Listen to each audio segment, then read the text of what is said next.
In the windswept prairie town of Cinder Bluff, where hope is as scarce as rain, Maybelle Hart steps off the train with nothing but her worn carpet bag and a dream of belonging. Her clubfoot has made her an outcast all her life. But this mail order, bride advertisement, promised a fresh start. Then her intended takes one look and walks away, leaving her to face the cruel laughter of strangers. Just as despair threatens to overwhelm her, a quiet cowboy named Eli Boone steps forward, offering his coat and something far more precious, acceptance. With calloused hands and a gentle stutter, this penniless ranch hand sees what others miss: the strength behind her limp, the grace in her determination. But in a town where cruelty runs deep as prairie roots, can their tender love survive the storm that's coming? Before we jump back in, tell us where you're tuning in from. And if this story touches you, make sure you're subscribed, because tomorrow I've saved something extra special for you. The afternoon sun cast long shadows across Cinder Bluff's weathered platform as Maybelle steadied herself against a wooden post. Her legs ached from the 3-day journey, but it was the weight of stairs that truly tested her balance. She'd carefully memorized the advertisement: seeking gentle-hearted lady for marriage to established merchant. Must be literate, religious, and of sound character. Clutching the wrinkled newspaper clipping in her palm, she searched the crowd for Mr. Theodore Hammond. The photograph he'd sent showed a stern-faced man with neat whiskers and a high collar. When their eyes finally met, his expression shifted from expectant to horrified in the space of a heartbeat. "This must be some sort of mistake," he announced, loud enough for the gathering crowd to hear. His voice carried the sharp edge of public humiliation. "I specifically requested. This won't do at all." Maybelle's fingers tightened around her carpet bag.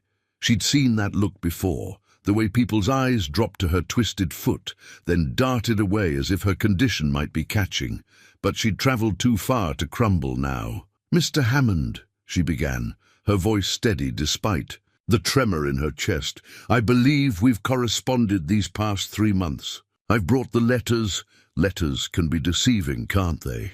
A woman's shrill laugh cut through the air. "Didn't mention that little defect of yours, did you?" The crowd had grown, drawn by the promise of afternoon entertainment. Maybelle felt the familiar heat of shame creeping up her neck, but she held her head high. 28 years of sideways glances and whispered comments had taught her the art of dignity under fire. "I was entirely truthful in my letters," she said, each word measured and clear. "About my character, my education." "Education?" Hammond's laugh was cruel. "I run a respectable business in this town. What would people say if—" He gestured vaguely at her foot, as if the mere sight of it might taint his reputation. "No, this won't do at all. I'm sure you understand." The station master shifted uncomfortably behind his desk, suddenly very interested in his ledger.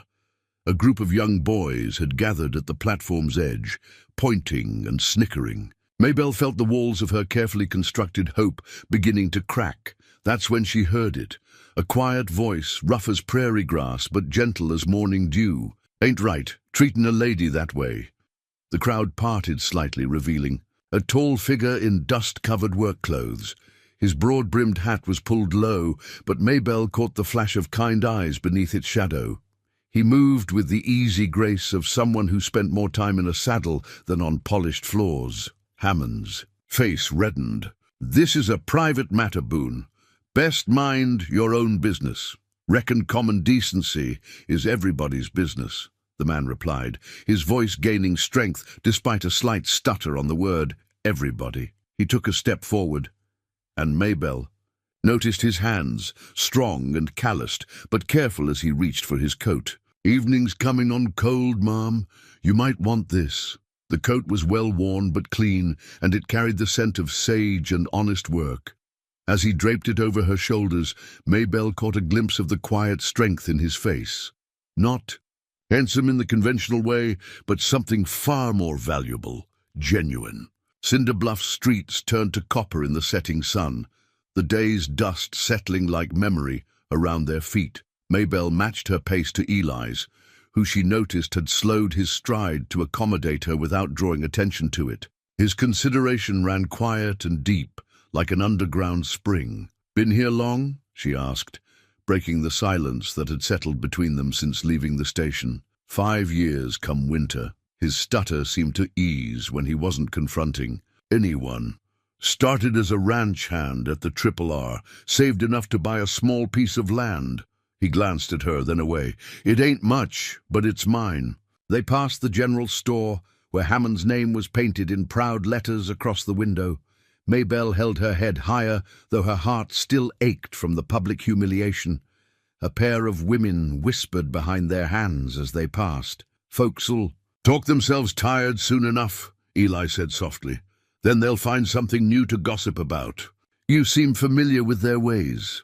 Town's got opinions about anyone different." He touched his throat self-consciously.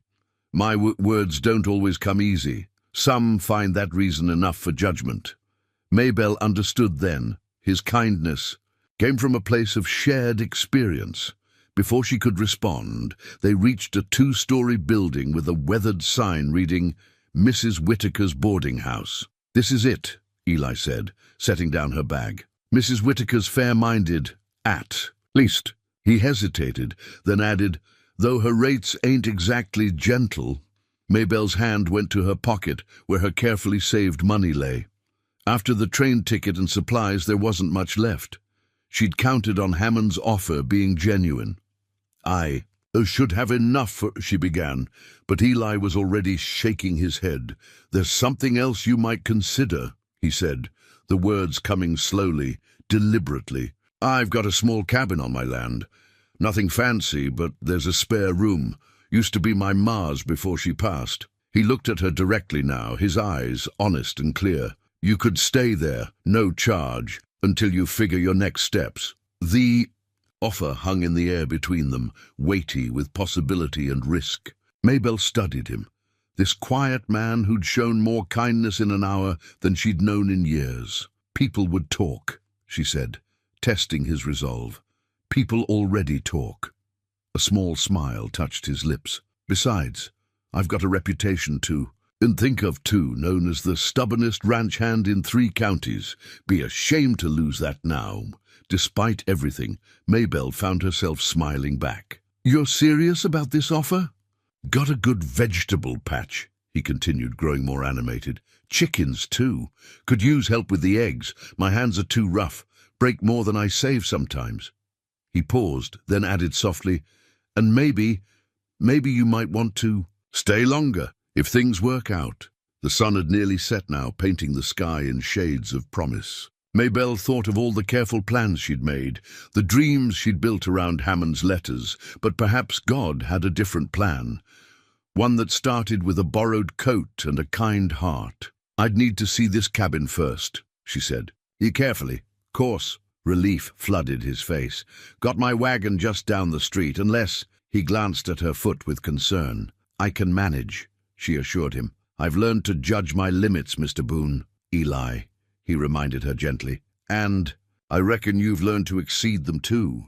As they walked toward his wagon, Maybelle felt something she hadn't expected to find in Cinder Bluff. Hope, fragile as a spring seedling but just as determined to grow. She was still wearing his coat, she realized. Somehow, it felt right. The wagon rolled steadily through the gathering dusk, each turn of the wheels carrying them further from town and its judgments. Maybelle watched the landscape change. Prairie grass silvered by starlight, the distant silhouette of mountains like sleeping giants against the sky. Eli handled the reins with quiet confidence, occasionally pointing out landmarks. "Creek there. Never runs dry," he said, nodding toward a ribbon of water gleaming in the moonlight. "Good fishing when there's time." His voice carried the warmth of someone sharing something precious. Cabins just past that stand of cottonwoods. As they rounded the trees, Maybelle caught her first glimpse of what might become her home. The cabin sat like a promise against the darkness, small but sturdy, with a curl of smoke rising from its chimney. A lantern burned in the window, and Maybelle wondered if Eli had lit it that morning, never guessing who'd see its welcome by days. "And you left a light burning?" she asked, curious. "Every morning," he admitted, helping her down from the wagon. "Ma always said a house needs to look ready to welcome folks home, even if you don't expect anyone." His hands were strong but gentle, and he waited patiently as she found her footing on the packed earth. The cabin's porch creaked a greeting beneath their feet. Eli opened the door, and warmth spilled out, not just from the banked fire in the hearth, but from the care evident in every detail. The main room was neat as a pin, with a well-swept floor and curtains that showed signs of careful mending. A hand-carved rocking chair sat by the fire, a quilt draped over its back. The walls held shelves lined with books, more than Maybelle expected, and dried herbs hung in neat bundles from the rafters. "Books were Ma's," Eli explained, noticing her gaze. "She taught at a school back east before marrying Pa. Said learning shouldn't stop just because you move west." He set her carpet bag down carefully. "Your room's through here, if you'd like to see it." The second room was small but sweet, with a narrow bed covered in a faded quilt and a window that would catch the morning sun. A bureau stood against one wall, its wood polished by years of careful hands. "It's lovely," Maybelle said softly, meaning it. The room held echoes of the woman who'd lived here before, but it didn't feel haunted. It felt waiting. "There's a latch on the door," Eli pointed, out his voice careful. "And I sleep in the loft upstairs. You'll have your privacy." He'd thought of her comfort, her sense of security. Maybelle felt tears threatening and blinked them back. "Thank you, Eli." "Hungry?" he asked, moving back to the main room. "Got some stew warming. Nothing fancy, but it's filling. I'd like that." She followed him, taking in more details: the neat stack of firewood by the hearth, the orderly arrangement of cooking utensils, the small table with its pair of chairs. Everything spoke of a man who took pride in his solitary home, but wouldn't mind sharing it. As Eli moved around the kitchen, ladling stew into bowls, Maybelle noticed his hands trembling slightly. He was nervous, she realized, as nervous as... She was about this unexpected arrangement. Somehow that made her feel better. "I can help with meals," she offered. "And the garden you mentioned. I'm good with growing things." "Already planning to stay?" There was hope in his question, carefully banked like his morning fire. "Let's say I'm considering it." She accepted the bowl he offered, their fingers brushing briefly. "Though I should warn you, I sing while I work. Old hymns, mostly." "Cabin could use some music," he said softly. "Been too quiet since Ma passed." They ate in companionable silence, the stew rich with vegetables from his garden. Through the décal window, Maybelle could see stars scattered like grain across heaven's fields. The town felt far away, its cruelties diminished by distance and the simple rightness of this moment. "I'll need to send a letter," she said finally. "To my aunt in Ohio. She'll worry if she doesn't hear from me. Post rider comes by twice a week."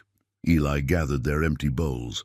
"And I've got paper and ink if you need it." "I'd appreciate that." Maybelle watched him move around the cabin, so careful in his own space. "Eli?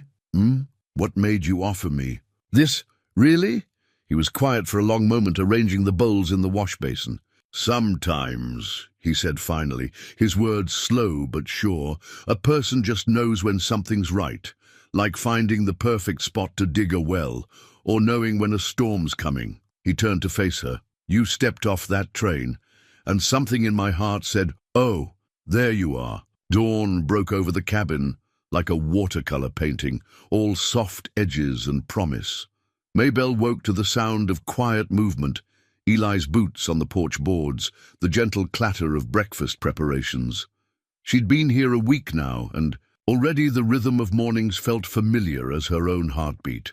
In her room, she opened the small leather journal she'd brought from Ohio, adding another entry to its pages. "The miracle isn't in the grand gestures, but in the small ones. How he always ensures the water bucket is full before I wake, knowing the carrying is harder for me. How he hung a rope between the cabin and the chicken coop, so I have something to hold during muddy weather. He never mentions these things, just does them, as natural as breathing." She closed the journal, tucking it into its drawer. Through the window, She could see Eli in the garden, his broad shoulders bent over the morning's work. He was talking to the plants again, a habit that had surprised her at first, then endeared itself to her completely. "Morning?" she called, softly, stepping onto the porch. He straightened, hat tipped back, face warming with a smile that still held traces of surprise at finding her there. "Sleep well?" His stutter was barely noticeable now when they were alone. Made coffee. They settled into their morning routine. Eli tending the animals, while Maybelle gathered eggs, her touch gentler than his work-roughened hands. She'd learned to balance herself against the nesting boxes, finding ways to work around her limitation rather than fighting it. "Found a new recipe," she said over breakfast. "That woman at church, Mrs. Peterson, she shared her sourdough starter. Said it's been in her family 3 generations. That's quite a gift." Eli understood the significance. In these parts, a sourdough starter was precious as gold, passed down through families like an heirloom. "I think she approved of how I handled the Widow Jenkins boys yesterday." Maybelle smiled at the memory. The young troublemakers had tried to mock her limp during Sunday service, but she'd turned it into a teaching moment about Jacob wrestling with the angel. Sometimes the best way to handle meanness is to answer it with grace. "You've got grace. Enough for the whole territory," Eli said softly, then ducked his head as if surprised by his own boldness. The days had fallen into a pattern, but not the rigid kind that traps. Rather, the sort that grows and breathes. Maybelle tended the garden while Eli worked the land. She'd started keeping books for him, her neat figures bringing order to his scattered receipts. In the evenings, she read aloud from his mother's books while he carved small wooden figures by the fire, but it was the in-between moments that shaped their growing companionship. The way he'd pause in his work to watch her hang laundry, offering a steadying hand without making her feel weak.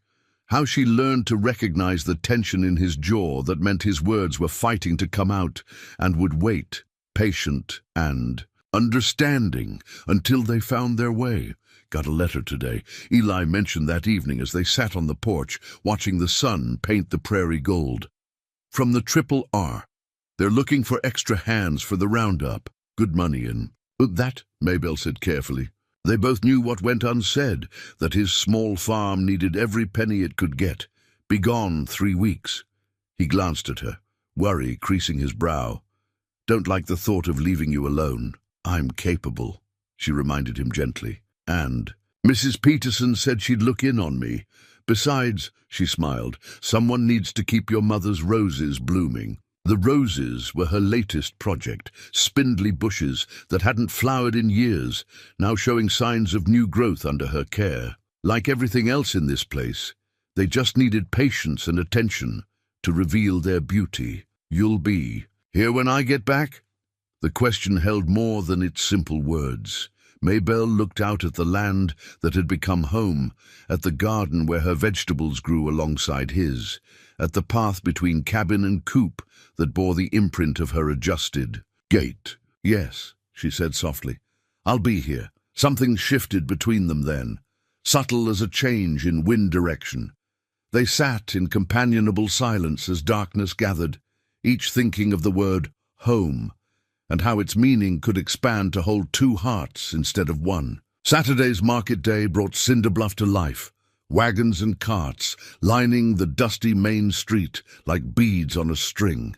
Maybelle sat straight beside Eli in his wagon, a basket of fresh eggs and garden produce between them. Her hair was neatly pinned, her dress pressed crisp as new paper. If her hands clutched the basket too tightly, well, that was between her and God. "Ready?" Eli asked softly as they approached the crowd. His own tension showed in the careful way he held the reins. His shoulders squared as if preparing for battle. "As I'll ever be," she managed to smile. "Those eggs won't sell themselves." They'd arranged their goods carefully on a borrowed table, eggs nestled in clean straw, tomatoes gleaming like jewels, beans tied in neat bundles with twine. Maybelle had arranged everything just so, remembering her aunt's lessons about presentation. "People eat with their eyes first," she'd always said. The first customers approached cautiously, drawn by the quality of their produce, but held back by the town's lingering judgment. Maybelle met their hesitation with calm dignity, answering questions about her growing methods and offering recipes along with the vegetables. "These tomatoes look better than mine," Mrs. Peterson admitted, examining one with expert fingers. "What's your secret?" "Coffee grounds in the soil," Maybelle shared, "and talking to them doesn't hurt." A small crowd gathered, attracted by Mrs. Peterson's approval. Maybelle felt Eli's quiet presence behind her, steady as a mountain. He handled the heavier items, his stutter barely noticeable as he discussed weather and crops with the men who'd previously ignored him. Then Theodore Hammond appeared, his shop's shadow falling across their table like an early frost. "Well, well," he drawled, loud enough to draw attention. "Quite the cozy arrangement you two have worked out." His eyes flickered meaningfully between them. "Though I wonder what the good Reverend would say about two people working honest land and selling honest goods." Eli's voice was quiet, but carried clearly. "Reckon he'd say that's exactly what the good book recommends." Several onlookers nodded approval. Hammond's face darkened. "Some might question the propriety of your living arrangement. Some might question the propriety of breaking a written promise to a lady." Mrs. Peterson cut in tartly. "How many eggs did you want, dear?" she asked Maybelle, pointedly turning her back on Hammond. The moment passed, but its electricity lingered. More customers came, perhaps drawn by the drama, perhaps by the genuine quality of their goods. Maybelle's careful bookkeeping showed a profit by day's end, not large but honest. As they packed up, a small girl approached their table, one leg dragging slightly. Her mother hovered anxiously nearby. The child stared at Maybelle with frank curiosity. "You walk like me," she said simply. Maybelle knelt carefully to meet her eyes. "So I do, and look how far we both can go." "Sarah, don't bother," the mother began, but Maybelle held up a hand. "She's no bother." She selected a perfect red tomato and held it out to the child. "For you, they're sweetest when you grow them." "Yourself," the girl's face lit up, her mother's eyes filled with unexpected tears. "Thank you," she whispered, and Maybelle knew she meant more than the tomato. Loading the wagon for home, Eli worked in comfortable silence until everything was secure. "You're changing things," he said finally. "People are starting to see." "We're changing things," she corrected gently. "Together." The sun was setting as they drove home, painting the sky in colors that reminded Maybelle of her tomatoes. She felt tired but satisfied, like good soil after rain. "Hammond won't let it rest," she said quietly. "No," Eli agreed, "but we won't either." His hand found hers on the wagon seat, work-roughened fingers twining with her own. "You did good today." "We did good," she echoed, and felt his smile even though she wasn't looking at him. The road home stretched before them, and for the first time, Maybelle realized she was exactly where she wanted to be. The weather turned restless in the days before Eli's departure for the Triple R. Clouds gathered and scattered like uneasy thoughts, and the wind carried warnings in its voice. Maybelle found him studying his mother's old almanac one evening, its pages worn soft as leather from years of careful reading. "Storm's coming," he said without looking up. "Bad one by the signs." She'd learned to trust his weather sense. The land spoke to him in a language born of years of careful listening. "Before you leave?" "During, most likely." His finger traced the almanac's predictions. "Shouldn't affect the roundup much. We'll be west of it." He glanced up, worry creasing his brow. "But here." "I'll manage," she assured him, though her heart clutched at the thought of facing her first prairie storm alone. "Mrs. Peterson showed me how to secure the storm shutters, and I've been storing extra water. It's not just the storm I'm worried about." Eli closed the almanac carefully. Hammond's been asking questions about property lines, water rights, things a merchant shouldn't care about. Maybelle sat in the rocking chair his mother had loved, her hands folded in her lap. "You think he's planning something?" "Man like that. He's used to getting his way." Eli's stutter emerged slightly, betraying his concern. Losing you publicly, it wounded his pride, and wounded pride can turn mean as a rattler. The fire popped, sending sparks dancing up the chimney. Outside, wind rustled through the cottonwoods like whispered secrets. Maybelle thought of Hammond's cold eyes at the market, the way he'd watched their success with barely hidden malice. "I could delay going," Eli offered quietly. "Triple R would understand." "No," her voice was firm.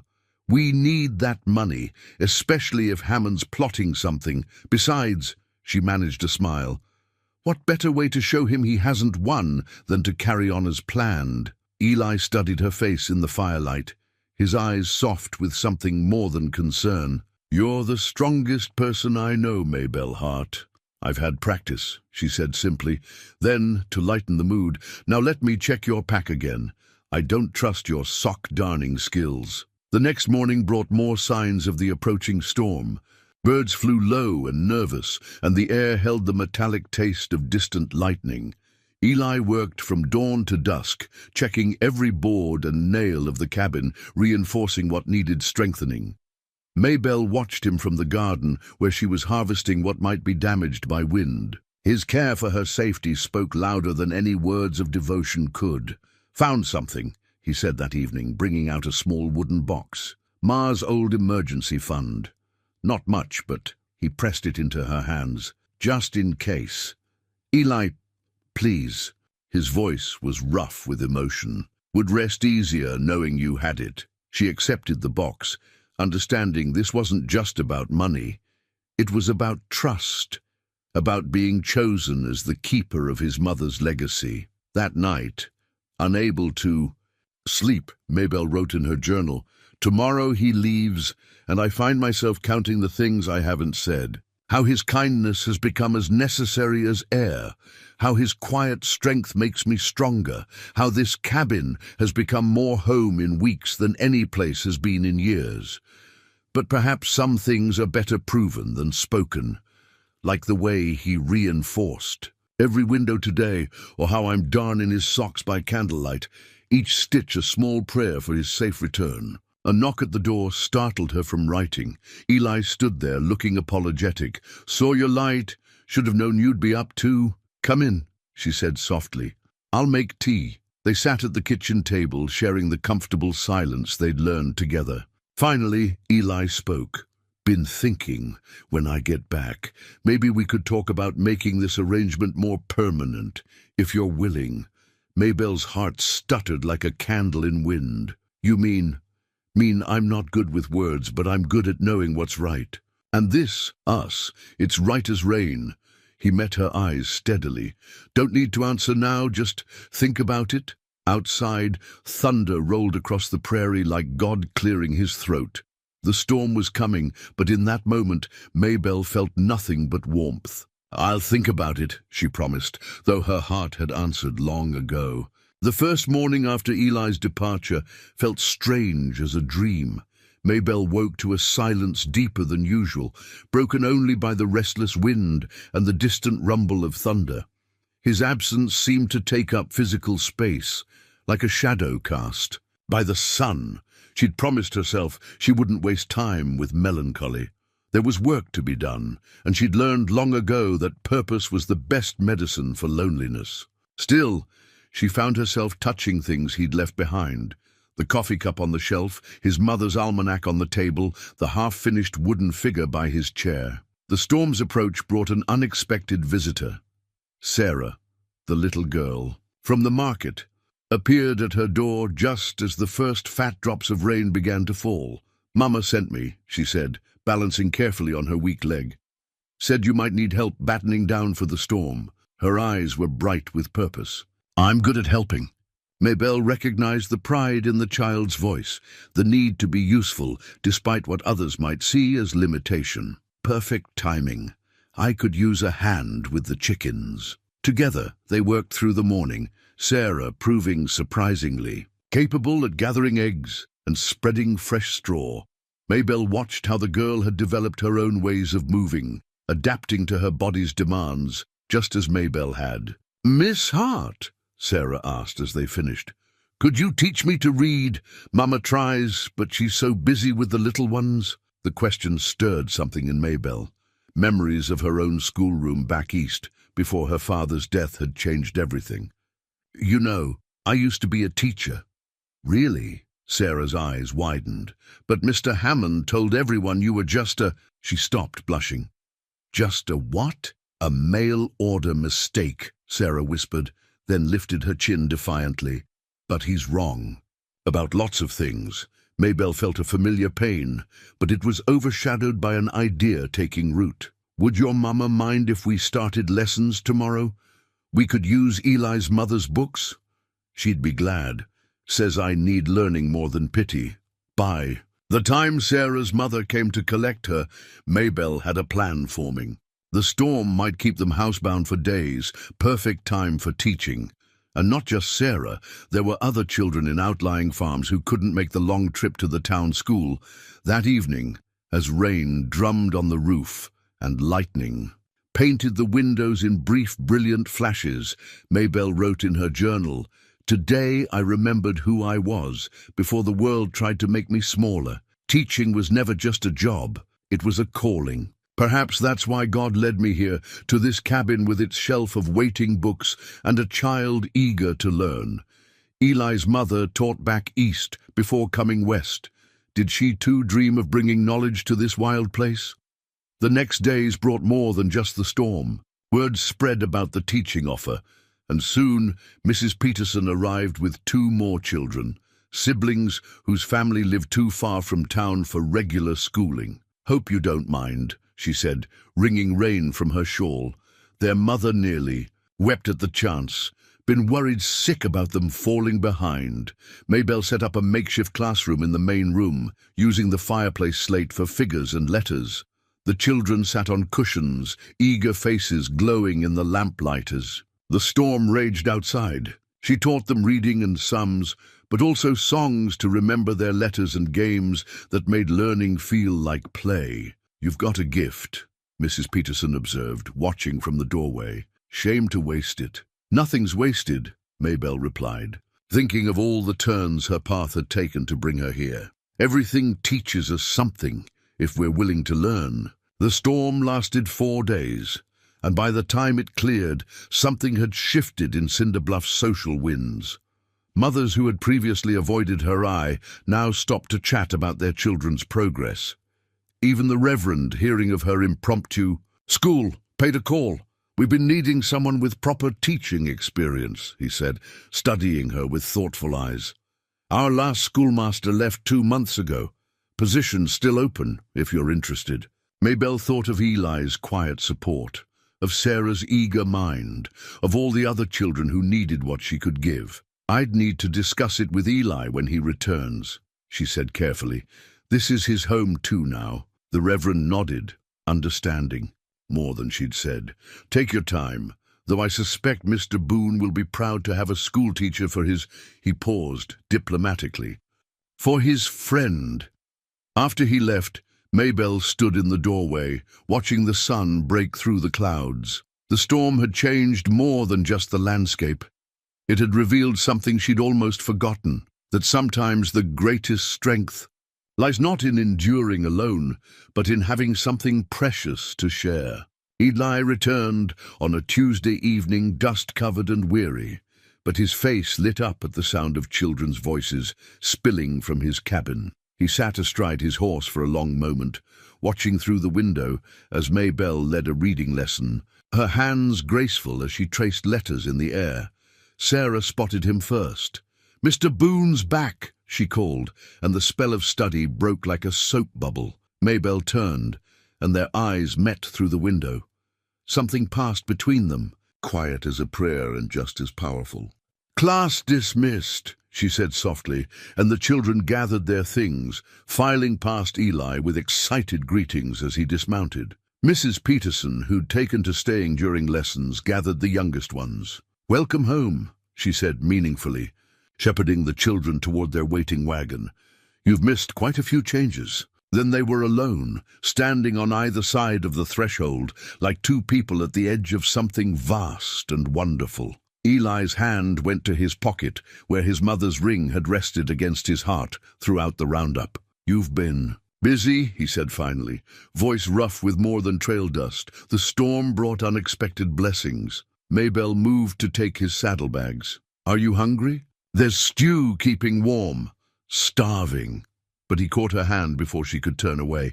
"Missed you something fierce." They moved around each other in the familiar kitchen space, falling into rhythms that felt both old and new. Eli washed up, while Maybelle served the stew, adding fresh biscuits she'd baked that morning. The coffee pot bubbled companionably on the stove. "Tell me everything," he said, and she did, about the storm, the children, the Reverend's offer. His eyes never left her face, drinking in every word like a man who'd been thirsting for this moment. "The school board meets next week," she finished. "They want me to present my credentials." "You'll do it." There was such hope in his voice. If you think it would be proper, given our situation." Eli stood abruptly, nearly knocking over his coffee cup. "Wait here." He disappeared into the bedroom that had been his mother's, returning with something clutched in his broad, work-roughened hand. "Been carrying this since I left," he said, his stutter more pronounced with emotion. "Planned some fancy words, but they don't seem necessary now." He opened his palm, revealing a simple gold band that caught the lamplight like a captured star. "This was my Ma's. She said to give it to someone who made the cabin feel like she did, like home." And hope all mixed together. Maybelle's breath caught. Outside, a whippoorwill called into the gathering dusk, and somewhere in the distance, coyotes sang their wild songs to the rising moon. But here, in this moment, the whole world had narrowed to Eli's earnest face, and the ring gleaming in his palm. "I know I ain't much," he continued, words coming faster now, as if afraid they'd desert him. "Got more debts than dollars, and my words still tangle when I'm nervous. But I've got strong hands for working, a heart that knows its own mind, and a love for you that grows surer every day." "Eli," Maybelle's voice was barely a whisper. "Let me finish while I've got the words gathered up right." He knelt carefully, beside her chair, mindful of her comfort even now. "You came here looking for a husband and found nothing but hurt. I came to town that day looking for nothing and found everything. Will you marry me, Maybelle Hart? Make this home we've been practicing at into something real and lasting." Tears spilled down Maybelle's cheeks, but her smile was bright as sunrise. "Did you practice that speech on the trail?" "Every night," he admitted, a shy grin breaking through his nervousness, though it came out different each time. This version was perfect. She held out her hand, trembling slightly. "Yes, Eli Boone. Yes to the debts and the tangled words and the strong hands and the heart that knows its mind. Yes to making this home real. Yes to everything." The ring slipped onto her finger as if it had been waiting for this moment all along. Eli's hands shook as he placed it, then lifted her fingers to his lips. "The schoolmaster's wife," he said wonderingly. "They'll have to accept you now." "They already were," she said softly. "But I don't care about that anymore. I only care that you do." "Always have," he whispered, "since the moment you stepped off that train." News traveled fast in Cinder Bluff, carried on the same winds that brought autumn's first chill. By Sunday morning, every eye in the little church watched as Maybelle and Eli walked in together, her hand resting in the crook of his arm, his mother's, ring catching the light from the stained glass windows. Reverend Mills smiled as they passed, a quiet blessing in his nod. Mrs. Peterson beamed from her usual pew, and Sarah waved excitedly until her mother shushed her. But Theodore Hammond's face darkened like a thunderhead when he saw them, his fingers tightening on his leather-bound Bible. The sermon was about Ruth's loyalty, about choosing love over easier paths. Maybelle felt the words settle around her shoulders like a shawl of belonging.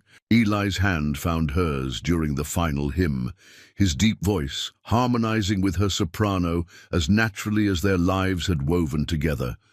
They were nearly to their wagon when Hammond's shadow fell across their path. "Well, if it isn't Cinder Bluff's newest arrangement." His voice dripped false concern. Though I wonder, Miss Hart, if you've considered the legal implications of your situation." Eli stepped forward, but Maybelle's hand on his arm held him steady. "What implications would those be, Mr. Hammond?" "Only that certain contracts were made." Hammond's smile didn't reach his eyes. "Certain expenses paid, the matter of your train ticket, for instance, and the advertisement costs." "I believe we settled that account," Maybelle replied evenly, remembering the scattered letters on the platform.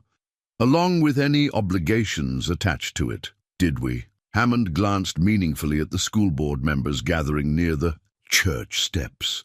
"I'd hate for any questions to arise during your teaching application about contracts or character." "That's enough." Eli's voice was quiet, but carried the weight of steel. "You want to talk contracts? Let's discuss the one you broke first." A small crowd had gathered, drawn by the tension crackling like static before a storm. Hammond's face flushed. "I made no binding agreement." "Didn't you?" Mrs. Peterson's sharp voice cut through the murmuring. She pulled a folded paper from her reticule. "Found this in my Edgar's old letters. He was quite impressed with your business acumen, brother, especially your careful documentation of each mail order arrangement. For tax purposes, you said." Hammond's flush deepened to purple. Behind him, the school board members exchanged glances. "Now see here," he began, but Mrs. Peterson was already handing the paper to Reverend Mills. "Seems to me," the Reverend said mildly, adjusting his spectacles, "that this bears your signature, Mr. Hammond, and quite specific terms about financial and moral obligations to the lady in question." He folded the paper carefully. "Including, I note, a non-refundable deposit, which makes your breach of contract the only legal concern here," Mrs. Peterson added sweetly, "unless you'd like to discuss it further, perhaps with Judge Wilson next time he circuits through." Hammond's mouth worked soundlessly for a moment. Then he turned on his heel and stormed away, nearly bowling over young Sarah, who had been watching, wide-eyed from behind her mother's skirts. "Mrs. Peterson," Maybelle said softly when the crowd began to disperse, "how did you—" "My Edgar was Hammond's business partner before the fever took him," the older woman replied. "Kept copies of everything. I always thought that particular correspondence might prove useful someday." She patted Maybelle's hand. "Besides, someone needed to remind Theodore that pride comes before a fall." On the ride home, Eli was unusually quiet. Finally, as the cabin came into view, he spoke. "He won't let this rest. Man like that. Being shamed. Publicly, no," Maybelle agreed. "He won't." She touched the ring on her finger, drawing strength from its solid presence. "But we've faced worse storms." "Together," Eli added, and there was both promise and warning in the word. That evening, as they sat on the porch watching sunset paint the prairie in harvest colors, Maybelle wrote in her journal, "Strange how trouble can bring gifts wrapped in thorns. Today I learned the depth of Mrs. Peterson's friendship, saw the Reverend's quiet strength, felt the town's ground shift beneath our feet. Hammond meant to shake our foundation, but instead revealed how many pillars now support us. Yet Eli's, right, this isn't over. I see it in Hammond's eyes, that wounded pride festering like a poisoned well. But I've learned something in my time here on the prairie. The strongest flowers are those that grow through adversity, their roots reaching deep for sustenance, their faces turned always toward the light." Eli's hand settled warm on her shoulder, and she covered it with her own. Tomorrow would bring its own battles, the school board meeting, Hammond's next move, the 1,000 small challenges of building a life together. But tonight, in the gathering, darkness, they had this: a home built on choice rather than chance, love earned rather than arranged, and strength tested by storms yet standing. The schoolhouse sat empty and waiting, its windows reflecting the late afternoon sun like watchful eyes. Maybelle stood before the weather-worn door, her credentials folder clutched in one hand, Eli's mother's teaching certificate tucked inside. Like a talisman, Eli stood beside her, solid as an oak. "Remember," he said softly, "you don't have to do this. We'd manage fine without—" "I want to," she interrupted gently. Not for the money, not for acceptance. For Sarah and all the other children who need what I can give them. Inside, the school board had assembled, 5 men and 2 women who held the future of Cinder Bluff's education in their hands. Hammond sat among them, his position as the town's leading merchant, buying him influence he hadn't earned. But Reverend Mills was there too, and Mrs. Peterson's cousin Emily, who had taught school herself before marriage. "Miss Hart," the board chairman began, then caught himself. "Soon to be Mrs. Boone, I understand. Your credentials, please." Maybelle moved forward with the dignity she'd learned through years of proving herself. Her limp was more pronounced today, her leg aching with the coming weather, but she held her head high. One by one, she laid out her qualifications, her teaching certificate from Ohio, letters of recommendation, even samples of her students' work from her previous position. "Impressive," Emily noted, examining a particularly well-done arithmetic sheet. "And you've already begun teaching some of our outlying children?" "During the storm," Maybelle confirmed. "And after, when their parents asked me to continue, irregular," Hammond cut in, "teaching children without proper authority." "Showing initiative," Reverend Mills corrected mildly. "Meeting a need she saw unfilled. Isn't that what we're looking for?" The questions continued, about her methods, her experience with different age groups, her plans for the curriculum. Maybelle answered each one clearly, drawing on years of classroom experience and weeks of teaching Sarah and the others. Then Hammond leaned forward, his face a mask of concern. "And your condition? How can you manage a classroom of energetic children with your limitation?" The room grew silent as a held breath. Eli's chair scraped against the floor as he started to rise, but Maybelle's hand found his shoulder, steadying them both. "My condition, Mr. Hammond, has taught me more about teaching than any college could. It taught me that every child learns differently, that what some see as limitation, others see as opportunity. That strength isn't about how fast you can run, but how steadily you can move forward." She smiled at Sarah, who had slipped into the back of the room, and that sometimes the best lessons aren't found in books at all. Emily was nodding, and even the chairman looked impressed, but Hammond wasn't finished. "And what of your living situation? The example you're setting, living unchaperoned with—" "We're to be married next month," Eli interrupted, his voice clear and strong without a trace of stutter. "By Reverend Mills himself, though I don't see what that has to do with teaching arithmetic." "Everything to do with moral character," Hammond pressed. "The children's parents have already spoken." Mrs. Peterson's voice rang from the doorway. She wasn't a board member, but she'd brought half the mothers in the district with her. "We've seen Miss Hart's character in action, seen how she treats our children, how she builds them up instead of tearing them down. We've made our decision." The chairman cleared his throat. "Mrs. Peterson, this is a closed meeting." "Then close it," she replied firmly. "After you've heard what these mothers have to say about who they want teaching their children." One by one the mothers spoke, about Sarah's newfound confidence, about children suddenly eager to learn, about how Maybelle had turned the storm's imprisonment into an adventure of discovery. Their words filled the room like sunlight, pushing back Hammond's shadows. Finally the chairman called for a vote. Hammond's face was dark with fury as the hands went up. 6-1 in favor of hiring Maybelle as Cinder Bluff's new teacher. Outside, as the autumn wind played with fallen leaves, Eli took Maybelle's hand. "Proud of you," he said simply. "Proud of us," she corrected, watching Sarah demonstrate her new reading skills to her beaming mother. "We're building something here, Eli. Something bigger than just us. Bigger than Hammond, too," he added, but his eyes were worried, though he'll try to tear it down. Maybelle squeezed his hand, feeling the strength of his calluses against her palm. "Let him try. Some things, once built, can't be broken. They can only grow stronger." Above them, wild geese flew south in perfect formation, their calls carrying on the wind like distant bells. Maybelle watched them go, thinking of journeys and destinations, of paths chosen and paths discovered. She had come to Cinder Bluff seeking a husband, but she had found something more precious, a purpose, a partner, and a place to plant hope like seeds in fertile ground.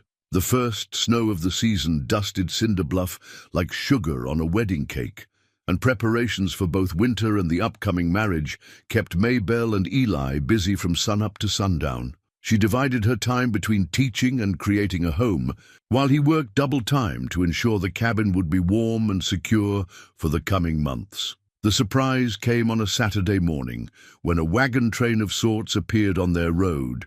Women from town, led by Mrs. Peterson, their vehicles, loaded with mysterious bundles and covered baskets. "It's called a quilting bee," Mrs. Peterson announced, sweeping into the cabin like a general leading troops. "Though we'll be doing more than quilting today." Before Maybelle could protest, the women had taken over her home. They hung the promised quilt in the main room. A beautiful piece, worked in secret over the past weeks, each square containing good wishes and blessings for the new couple. But that was just the beginning. "Every new bride needs a proper hope chest," Emily declared, unveiling a cedar box that her husband had crafted. One by one, the women added their contributions: hand-embroidered linens, preserved fruits, carefully wrapped silverware passed down through generations. "We can't accept," Maybelle began, overwhelmed by their generosity. "Hush," Mrs. Peterson interrupted kindly. "This isn't charity, this is community." She pressed a small package into Maybelle's hands. "Besides, some of us have waited years to show Theodore Hammond what we think of his high and mighty ways." The package contained a delicate lace collar that had belonged to Mrs. Peterson's daughter, lost to fever before she could wear it at her own wedding. "Mary would have wanted you to have it," she said softly. "She never did care for people who judged others without knowing their hearts." While the women transformed the cabin, Sarah organized the younger girls into a decorating committee, using dried flowers and ribbons to create simple but charming arrangements. Her little face glowed with purpose as she directed operations from her seat by the window. "Miss Hart," she called out proudly, "I wrote out all the labels for the preserves myself. Extra practice for school." Maybelle examined the careful lettering, her heart full. "Beautiful work, Sarah. You've come so far." "Thanks to you," Sarah's mother said quietly, joining them. "She reads to her siblings every night now." Even her pa's started listening.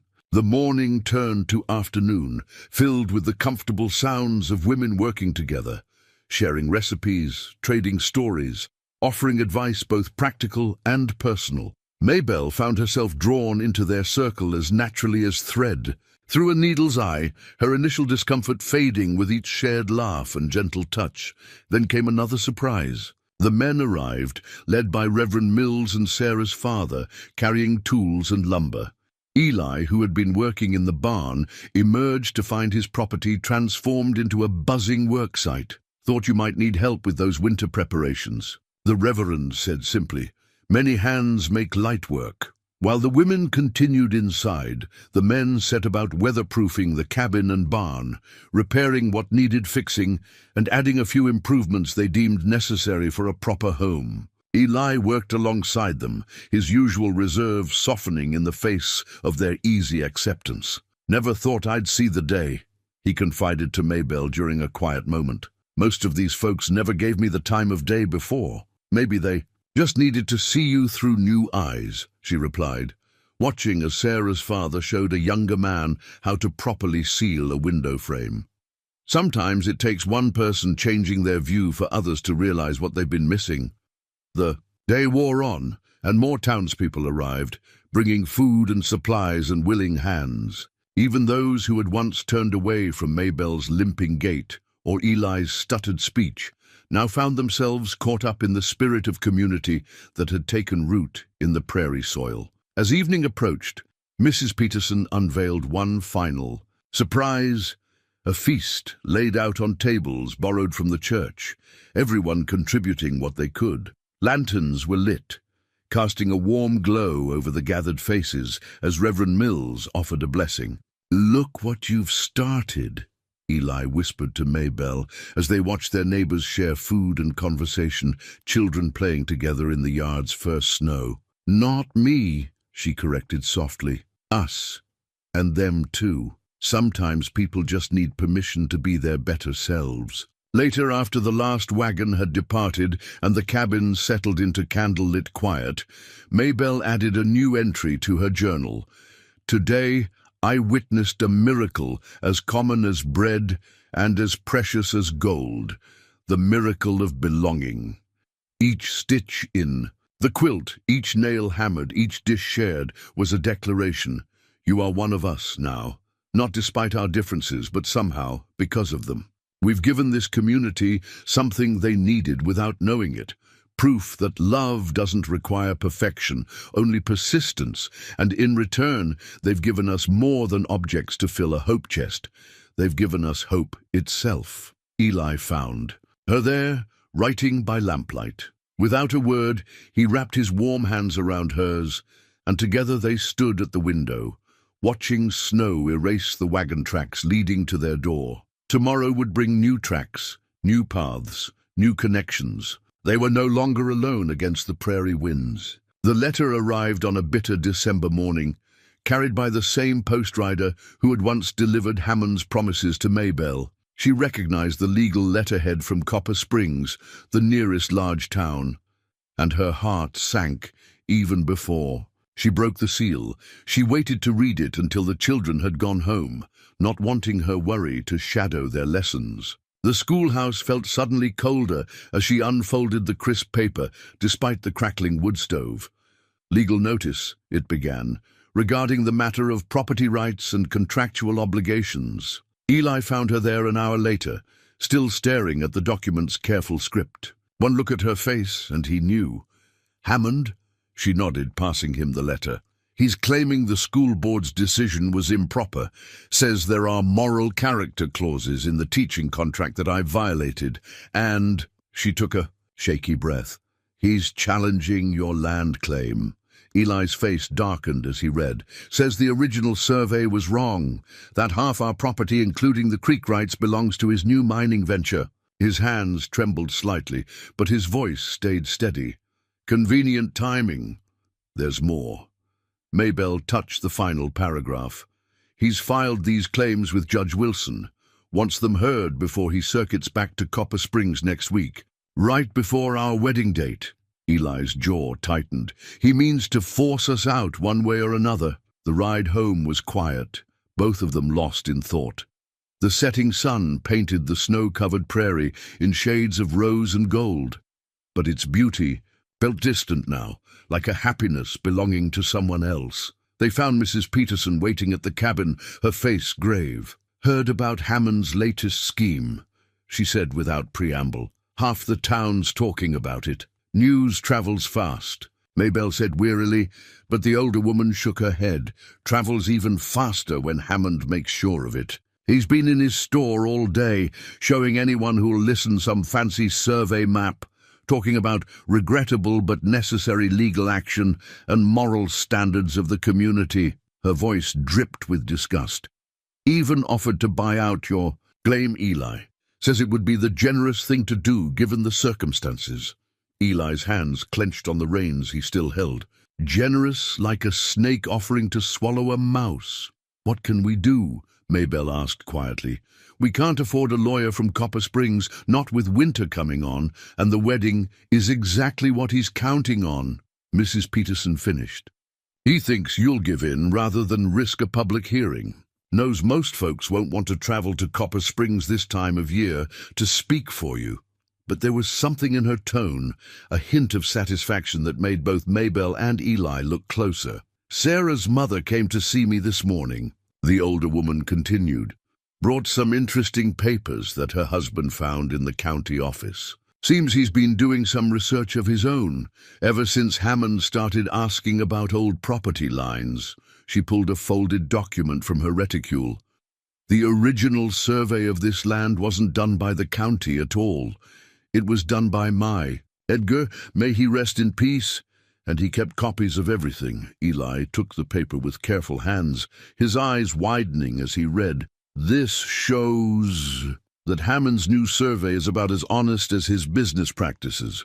Mrs. Peterson's smile was sharp as winter frost. Edgar may have been his partner, but he never did trust Theodore's bookkeeping, kept his own records, including the water rights agreements Hammond now claims don't exist. Maybelle sat heavily in her mother's old rocker, hope and fear warring in her chest.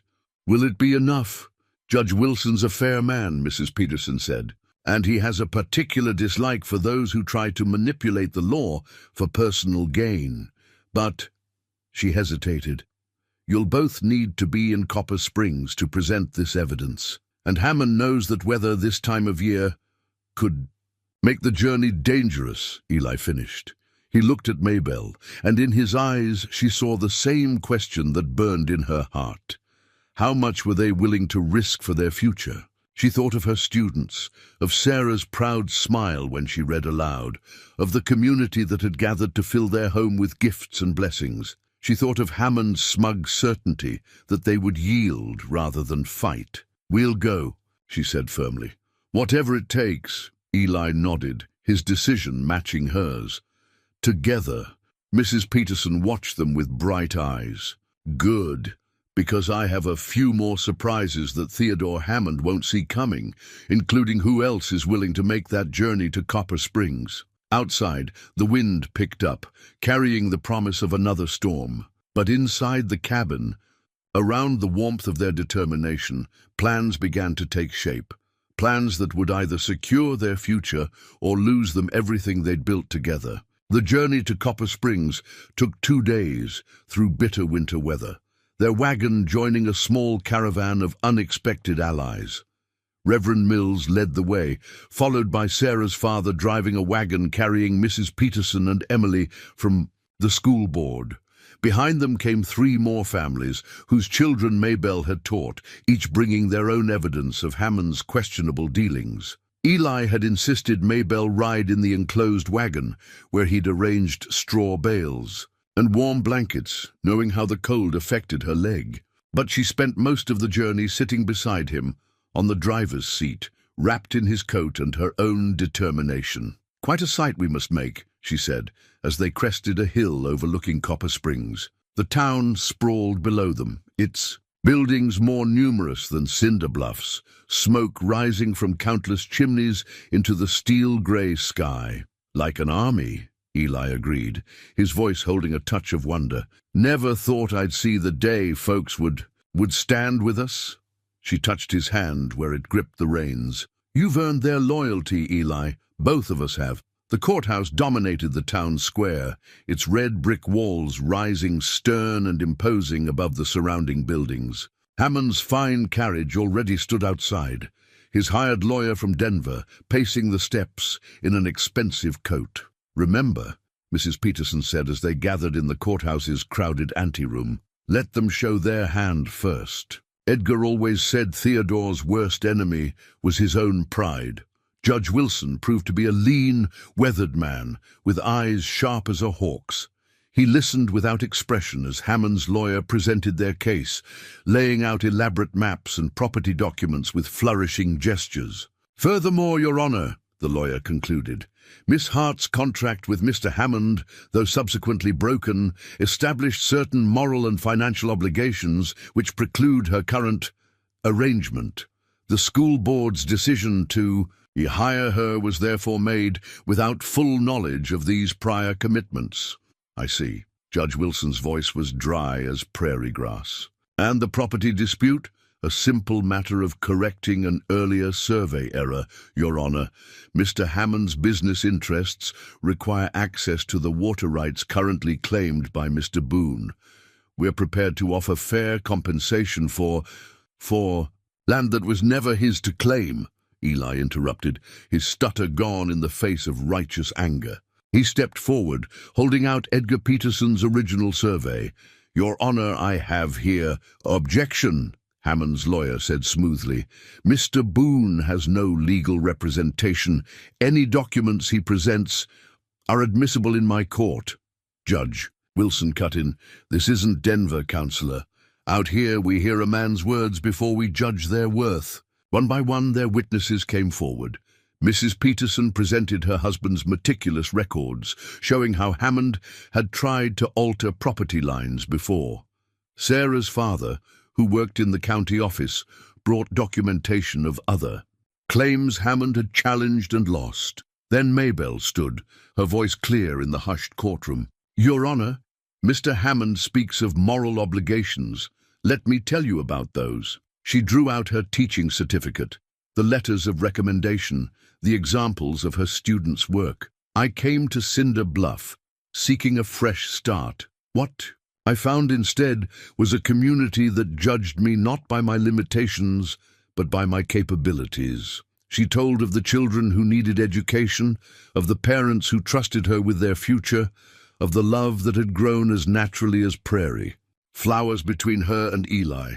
"And the only moral obligation I recognize," she finished, "is to the truth. And the truth is, Mr. Hammond's claims spring not from justice, but from wounded pride." "Lies!" Hammond burst out, his face mottled with rage. "This crippled woman and her stuttering farmer have turned the whole town against me with their pathetic display of—" "That's enough." Judge Wilson's voice cracked like a whip. "Mr. Hammond, in my experience, those who resort to cruel names reveal more about their own character than those they seek to diminish." He lifted Edgar Peterson's survey. "These documents appear genuine, and more telling than any paper is the fact that half your town traveled through winter weather to speak against your claims." He turned to Maybelle and Eli. "The school board's decision stands. As for the property dispute," he smiled slightly, "I suggest, Mr. Hammond, that you focus on your existing holdings rather than attempting to acquire more through questionable means." The courtroom erupted in quiet cheers. Hammond stormed out, his expensive lawyer trailing behind, but Maybelle hardly noticed, too caught up in the warmth of Eli's embrace and the congratulations of their supporters. "Told you Edgar's records would come in handy," Mrs. Peterson said, wiping tears from her eyes, "though I suspect it was less the papers and more the people that swayed him." Outside, snow began to fall, soft and gentle as forgiveness. Eli helped Maybelle down the courthouse steps, both of them pausing to watch the white flakes dance in the winter light. "Ready to go home?" he asked softly. Home. The word held so much now. Their cabin, their land, their community, their future. "Yes," she said. "Let's go home." The journey back to Cinder Bluff felt lighter somehow, despite the deepening snow. Their caravan moved slowly through the white landscape, spirits high with victory. But it was Emily who brought the final piece of Hammond's puzzle, shared over. "Coffee?" when they stopped to rest the horses. "Found this while going through my mother's keepsakes," she said, passing a faded photograph to Maybelle. "Thought you should see it." The image showed a younger Theodore Hammond standing beside a woman in a wheelchair, his face softer then, almost kind. The woman's smile was gentle, her hand resting in his. "His wife," Emily explained quietly. "Catherine. She taught at the school. Before any of us, back when Cinder Bluff was just starting, had a condition that gradually weakened her legs." Maybelle stared at the photograph, understanding blooming like winter roses in her chest. "What happened?" "She died in childbirth, along with their baby. Some said it was the hard prairie life that weakened her too much. Others blamed Hammond for not sending her back east to her family." Emily's voice was soft with old sorrow. "After that, he changed. Started measuring everything and everyone against some impossible standard of perfection, as if by controlling everything around him he could prevent any more loss. The revelation settled over their group like fresh snow. Even Mrs. Peterson's usual sharp tongue was softened by this glimpse of Hammond's buried pain. "Doesn't excuse what he did to you," Eli said firmly, his arm protective around Maybelle's shoulders. "No," she agreed, "but it helps me understand." She traced the woman's face in the photograph. "She looks happy here, despite everything." "She was," Emily said. "Mother said Catherine used to tell her students that limitations were just God's way of showing us different paths to the same destination." The weather worsened as they approached Cinder Bluff. forcing them to take shelter in the old Watson barn just outside town. As they settled in for the night, sharing blankets and stories, Maybelle found herself thinking about paths and destinations, about how pain could either open a heart or seal it shut. "Penny for your thoughts?" Eli asked, bringing her a cup of hot coffee, thinking about Hammond, actually, and Catherine. She leaned against him, grateful for his solid warmth. All this time, he wasn't really fighting us. He was fighting old ghosts. "Still chose to hurt you," Eli reminded her, but his voice was thoughtful. "Yes, but tomorrow's Christmas Eve, and I find myself wanting to offer something like peace." She smiled at his questioning look. Not forgiveness exactly. That would need his remorse first, but understanding maybe. A chance to let old wounds heal. The next morning dawned clear and cold, the storm having swept away to leave everything fresh and clean. As their wagons approached town, they saw Hammond outside his store, supervising the unloading of supplies. He stiffened at their approach, pride and something else, regret perhaps, warring on his face. Maybelle asked Eli to stop the wagon. With careful movements, she climbed down and approached Hammond, the photograph in her hand. Emily showed. "Me this," she said simply, holding it out. "Catherine looks like she was a remarkable woman." Hammond's hands trembled slightly as he took the photograph. For a moment his public mask slipped, revealing the grief he'd carried for so long. "She was," he said roughly. "She never let anything stop her, until life did what life sometimes does," Maybelle finished gently. "It wasn't your fault, Mr. Hammond, just as my leg isn't my fault, or Eli's stutter isn't his. They're just different paths." He looked at her then, really looked at her, perhaps for the first time seeing, not a reminder of his loss, but a person in her own right. "She would have liked you," he said finally, his voice barely a whisper. "Would have said I was a fool to—" "Perhaps we can start again," Maybelle offered. "Not as friends, necessarily, but as people who share a town and a future. There's room, enough in Cinder Bluff for all our stories." Hammond straightened, his businessman's mask slipping back into place, but something had shifted in his eyes. "The school board meets next week to discuss spring term supplies. I may have some suggestions for improving the building's accessibility." It wasn't an apology, not exactly, but it was a beginning. Maybelle nodded, accepting it for what it was. As she turned back to their wagon, where Eli waited with patient understanding, she heard Hammond call out softly, "Miss Hart, thank you for giving me back her smile." The winter sun broke through the clouds then, turning the snow-covered town into a sea of diamonds. Maybelle thought of Catherine's words about different paths, about how sometimes the longest road led exactly where you were meant to be. Christmas Eve transformed Cinder Bluff into a wonderland of lamplight and goodwill. The church glowed with candlelight, evergreen boughs decorated every doorway, and the air held the promise of both ending and beginning. For Maybelle and Eli, it marked 1 week until their wedding day, though in many ways they felt already married by the trials they'd faced together. "Everything's ready," Mrs. Peterson announced, bustling into the schoolhouse where Maybelle was, finishing the last lesson before holiday break. "The ladies' auxiliary has outdone themselves with the preparations, though I had to rein in some of their more elaborate ideas. Told them you'd want something simple and true, like your love itself." Maybelle smiled, watching her students pack up their books and slates. Sarah lingered behind, clutching a carefully wrapped package. "It's for your wedding," she said shyly. "Mama helped me make it, but I did most of it myself." Inside was a hand-stitched bookmark, decorated with pressed flowers from Maybelle's own garden. The stitching was uneven but determined, each stitch a testament to Sarah's growing confidence. "For your teaching Bible," Sarah explained.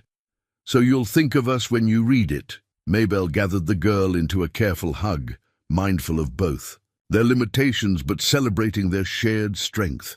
"It's perfect," she whispered, "just perfect." Later that evening, as she and Eli walked home through the gentle snowfall, they passed Hammond's store. The merchant was outside, supervising the installation of a wooden ramp over his front steps. "For deliveries," he said gruffly when he caught them looking. "And other purposes." His eyes flickered to Maybelle's cane, then away. "Catherine always said a store should welcome everyone." Eli's hand tightened on Maybelle's arm, but his voice was neutral. "Good lumber you're using there. Should last years."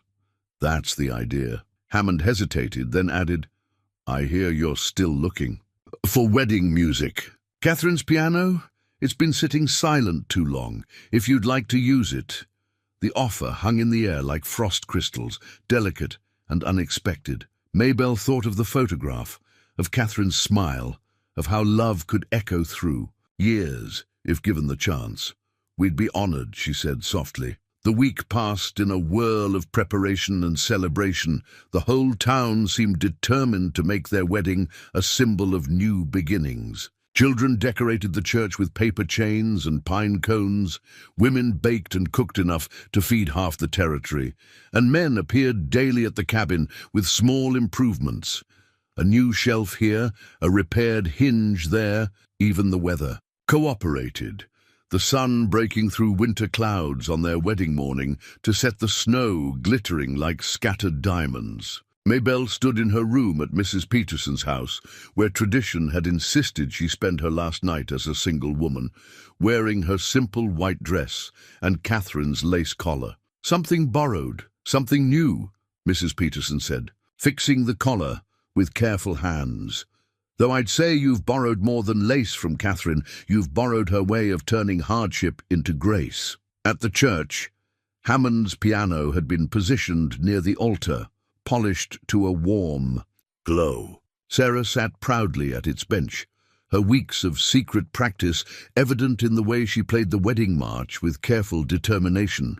Eli waited at the altar, his usual work clothes replaced by a new suit, but his eyes holding the same steady love she'd first seen on that long-ago train platform.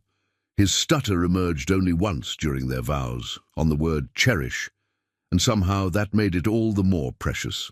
Because, as he told her later, some words carry more meaning than our hearts can easily hold. The celebration afterwards spilled out of the church and into the street, with tables set up despite the cold and bonfires blazing to warm the dancers. Hammond's piano was carefully transported to the town hall, where Sarah played simple tunes she'd learned specially for the occasion. In a quiet moment between dances, Maybelle found herself standing next to Hammond, both of them watching the celebrations. "Catherine would have loved this," he said softly, almost to himself.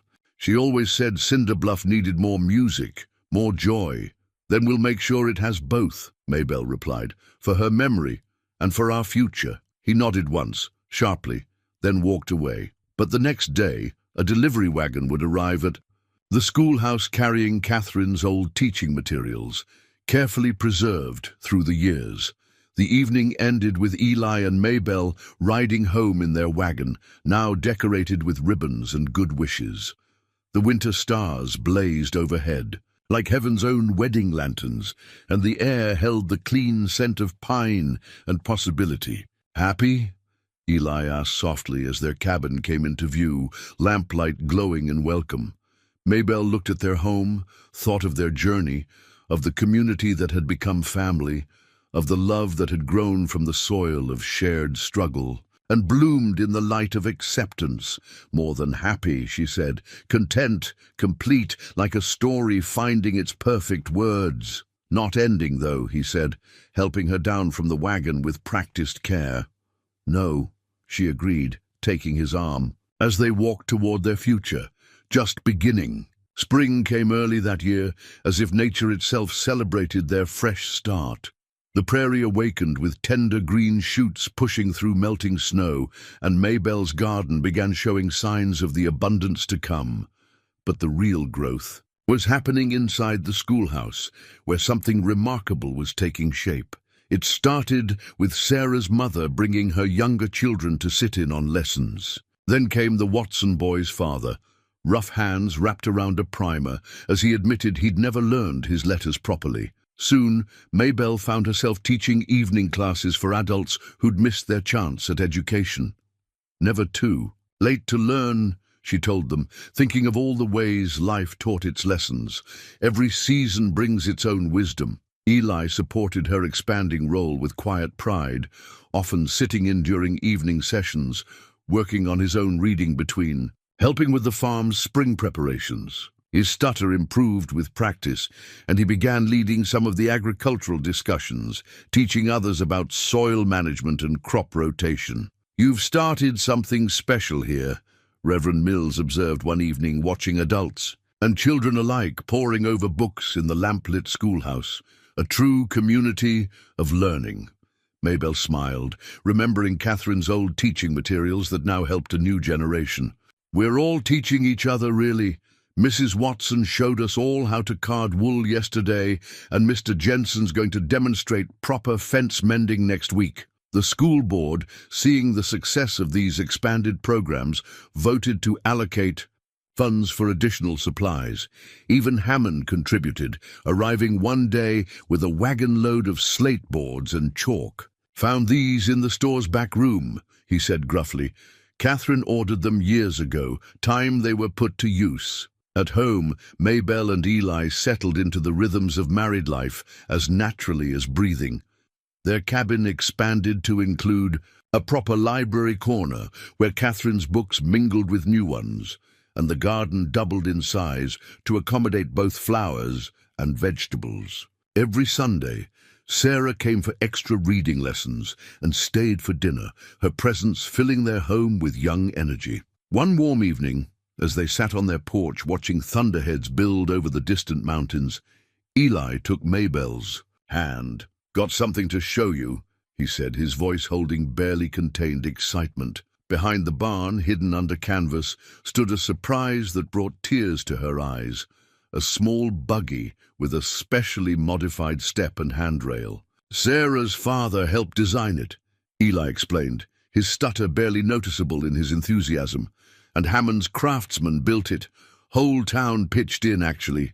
Thought you might like something of your own for getting to school, especially on days when your leg—" Maybelle ran her hands over the smooth wood, noting all the thoughtful details that would make it easier for her to maintain her independence. "It's perfect," she whispered, "like everything else that's grown from this place." That night, she wrote in her journal, "Sometimes I think about that day at the train station, how what seemed like an ending was really a beginning. Every perceived limitation has become a gateway to understanding. Every struggle an opportunity for growth. Eli and I are teaching this community as much about love as I'm teaching about letters and numbers. Today, I watched Sarah help one of the adult students sound out a difficult word, both of them focused and determined, neither concerned about their different challenges.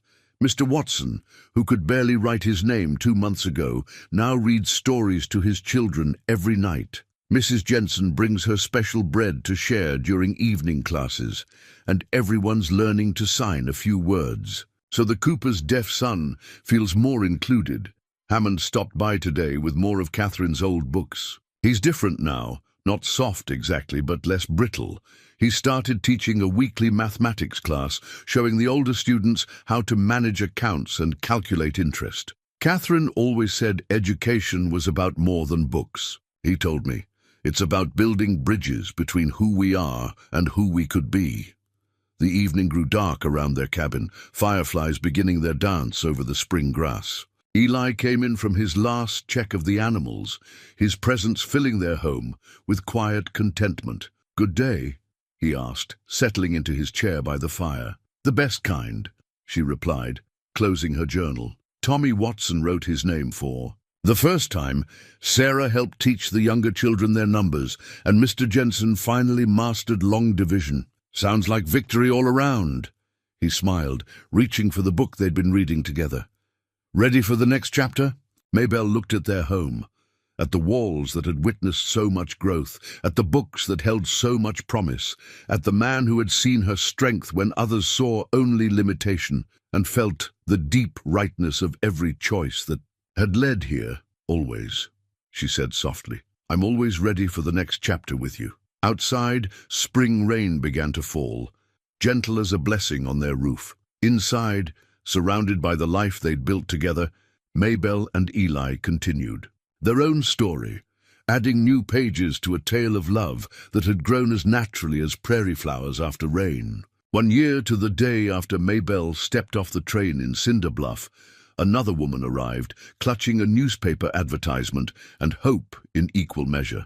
Like Maybelle before her, she carried visible signs of life's challenges. In her case, a twisted arm that had never healed properly after a childhood accident.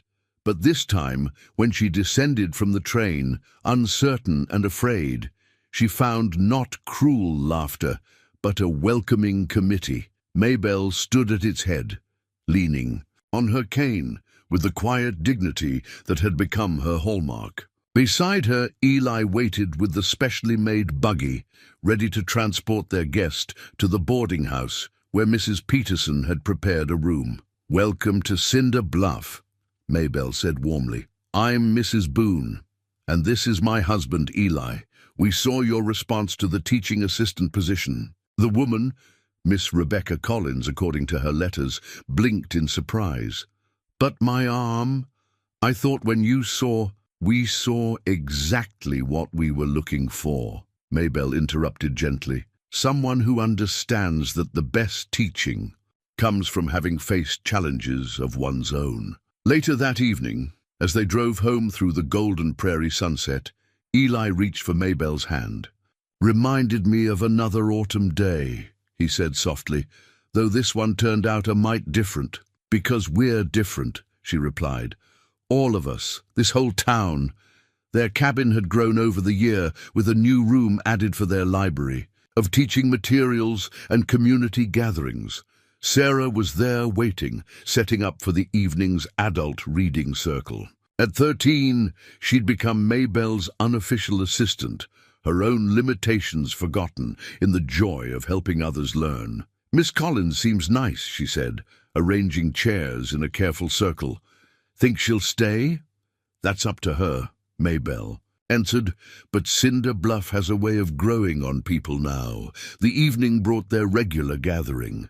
Mr. Watson proudly reading aloud from his favorite newspaper column, Mrs. Jensen sharing her newly mastered writing skills, even Hammond contributing a lesson on business mathematics. The cabin filled with the warm sounds of learning and community, of friendship forged through shared struggle and triumph. After everyone had gone, Maybelle sat at her desk to make her final journal entry in the book she'd brought from Ohio. 1 year ago, I stepped off a train into what I thought was the end of my dreams. Instead, I found their beginning. This town that once seemed so cruel has become a tapestry of healing and hope, each thread strengthened by the others around it. Today we welcomed someone who reminded me so much of myself, carrying the same fears I once held. But she stepped into a different Cinder Bluff, one that has learned to see with better eyes and judge with kinder hearts. Eli just brought in the first roses from his mother's bush, blooming stronger than ever under our shared care. Like this town, like our love, like every worthy thing, they needed only patience, nurturing, and the courage to grow through whatever weather came. Tomorrow, I'll start a new journal, but I'll keep this one close, not to remember the pain of that first day, but to remind myself that sometimes life's hardest moments are simply love's way of teaching us where we truly belong. She closed the journal just as Eli came in from his evening chores. He carried something behind his back, a plain, wooden box that he set carefully on her desk. "Happy anniversary," he said, the words coming smooth and sure after a year of love's daily practice. Inside lay a new journal, its leather cover carved with prairie flowers and a single perfect rose. On the first page, in Eli's carefully practiced handwriting, were the words, "For my wife, who teaches us all that the greatest strength lies in the courage to keep blooming." Maybelle traced the letters, remembering the man who once struggled to speak in public, now leading agricultural discussions, teaching others what he'd learned about helping things grow. "We've all bloomed here," she said softly. Through the window, they could see Cinderbluff's lights twinkling in the gathering dusk. The town seemed to glow with more than just lamplight. It shone with the warmth of community rebuilt, of lessons learned, of love that had grown strong enough to transform not just two hearts, but an entire town. "Ready for the next chapter?" Eli asked, echoing words that had become their private blessing. Maybelle looked at their home, at the roses blooming against all odds, at the man who had seen her perfection when she needed it most.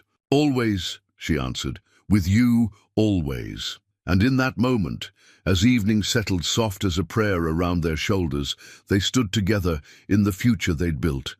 Two people who had found that life's greatest healing comes not from hiding our scars, but from using them to light the way for others.